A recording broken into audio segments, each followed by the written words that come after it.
केंद्रीय पर्यावरण मंत्रालय ने तेलंगाना सरकार से जवाब मांगा है। सरकार ने पूछा है कि तेलंगाना की राजधानी हैदराबाद एक इलाके में पेड़ों के गिरने की खबर पर राज्य सरकार का क्या रुख है। केंद्र सरकार ने पर्यावरण नियमों के कथित उल्लंघन मामले में राज्य सरकार से रिपोर्ट मांगी है। सुप्रीम कोर्ट ने राज्य सरकार की कार्रवाई पर रोक लगा दी है।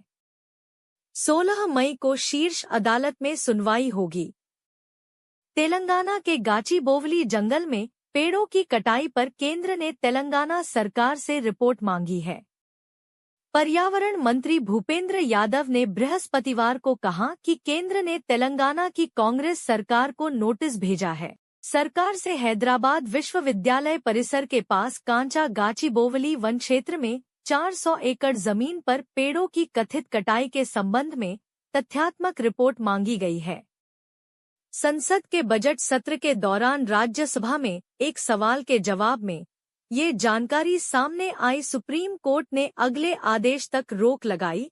16 अप्रैल को सुनवाई। हैदराबाद विश्वविद्यालय के पास पेड़ों की कटाई का मामला सुप्रीम कोर्ट तक भी पहुंच गया है। शीर्ष अदालत ने अगले आदेश तक किसी भी गतिविधि पर रोक लगा दी है। बृहस्पतिवार को मामले की सुनवाई के दौरान देश की सर्वोच्च अदालत ने कहा, यह एक बहुत ही गंभीर मामला है। तेलंगाना हाईकोर्ट के रजिस्ट्रार की रिपोर्ट में चिंताजनक तस्वीर दिखाई गई। अदालत ने तेलंगाना के मुख्य सचिव से पूछा है कि पेड़ों को हटाने सहित अन्य गतिविधियों को शुरू करने की क्या मजबूरी थी। इस संबंध में 2 हफ्ते के भीतर जवाब दाखिल किया जाए। सुप्रीम कोर्ट ने अगली सुनवाई 16 अप्रैल को तय की है। रात के अंधेरे में ऑपरेशन दुर्भाग्यपूर्ण कार्रवाई करेगी सरकार। इससे पहले संसद में एक सवाल के जवाब में केंद्रीय मंत्री भूपेंद्र यादव ने कहा, हैदराबाद में एक बहुत ही दुर्भाग्यपूर्ण घटना हुई है।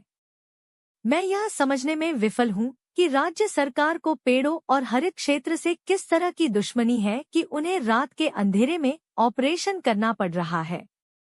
राज्य सरकार ने 400 से अधिक पेड़ काट डाले। मोर जैसी जंगली प्रजातियों को भगा दिया गया है। आप इसकी वीडियो और तस्वीरें भी देख सकते हैं। उन्होंने कहा कि केंद्र ने तेलंगाना के मुख्य सचिव को नोटिस भेजकर तथ्यात्मक रिपोर्ट मांगी है। हम निश्चित रूप से इस मामले में कार्रवाई करेंगे। सवाल: गाचीबोवली के इस संवेदनशील पर्यावरणीय मुद्दे पर भारत राष्ट्र समिति (BRS) के सांसद रविचंद्र वड्डीराजू ने सवाल किया।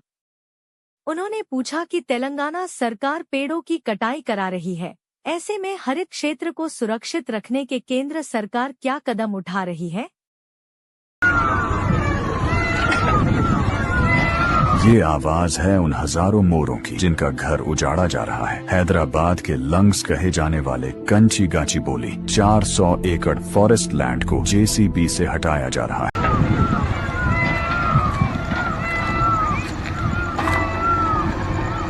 The Telangana government continued clearing 400 acres of land in the Kancha Gachibowli village in the IT corridor of Hyderabad. Now this is despite rising protests by the students of the University of Hyderabad. Students have called for indefinite protests and boycott of classes. Reportedly, the proposed auction of the 400 acres of land in Kancha is expected to earn the state government ₹10,000 to ₹15,000 crore. The Hyderabad Central University claims that the 400 acres are part of the 2,324 acres allotted to it in 1975. However, the state government has reiterated that it was the sole owner of the land.